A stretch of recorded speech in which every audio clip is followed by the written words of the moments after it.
Today, it seems to be a great day for two reasons. There is a lot of international actions against death penalty. And that's a day we need to mark it.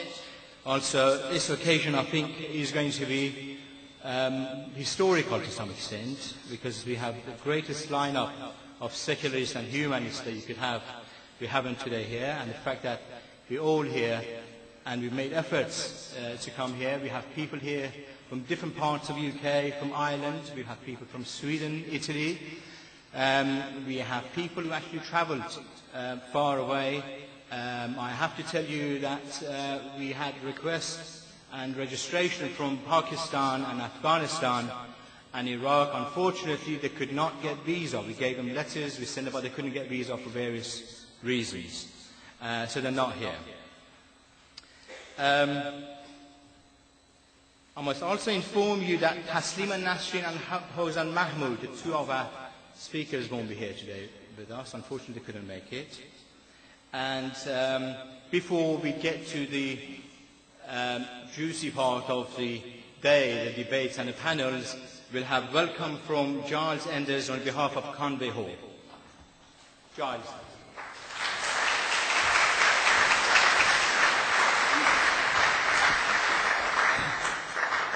Yes, very warm welcome to Conway Hall.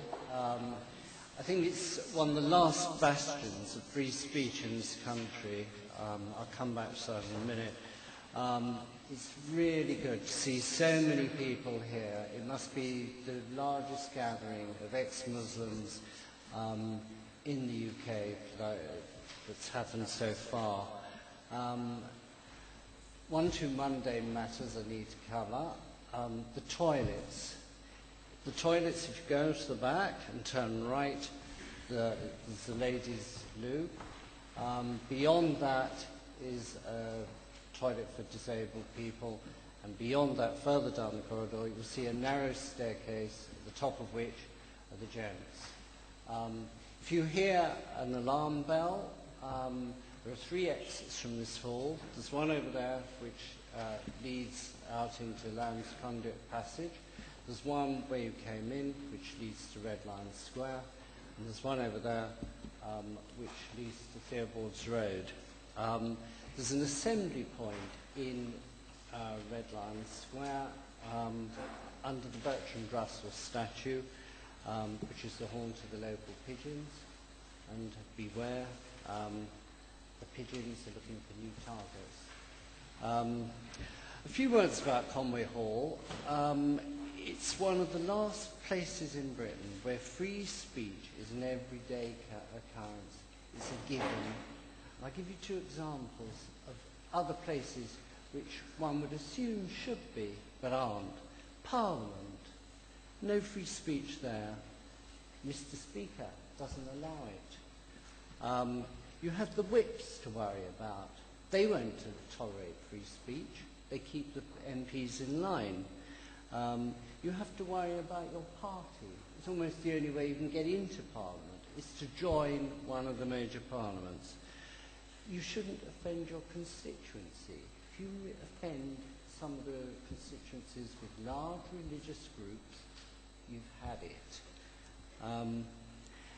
And it would be very simple for Parliament to have introduced a law making it an explicit law, making it a criminal offence to issue a fatwa against citizens in the UK. They didn't. It shouldn't be beyond government to introduce a law which makes it a criminal offence to threaten anyone for leaving their religion. And they don't. And if you've ever seen a little maggot wiggling on the end of a fishing line, well, this is how MPs are when they're challenged over religion. They take fright. They wriggle. 600 MPs wriggle. And it's pretty disgusting.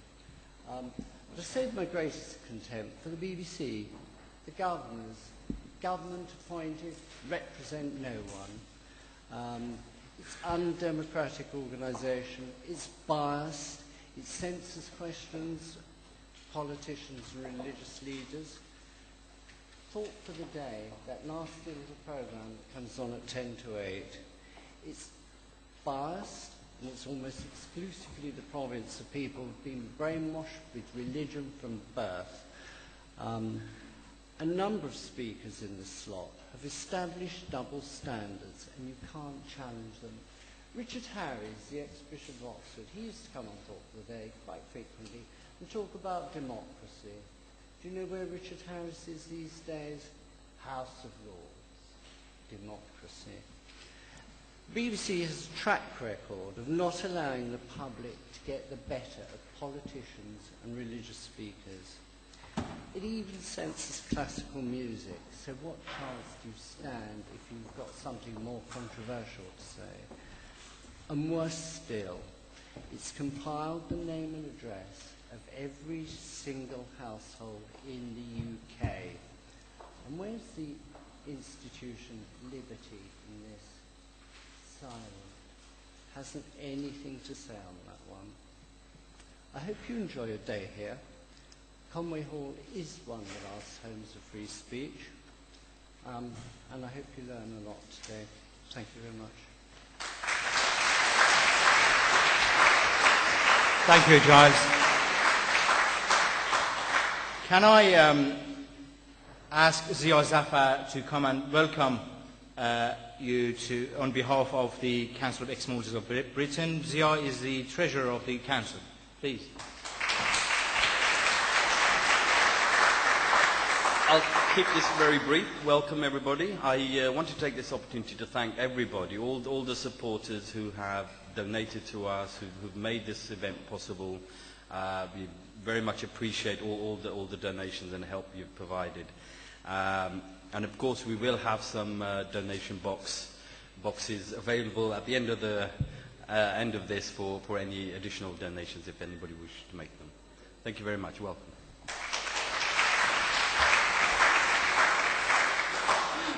Thank you.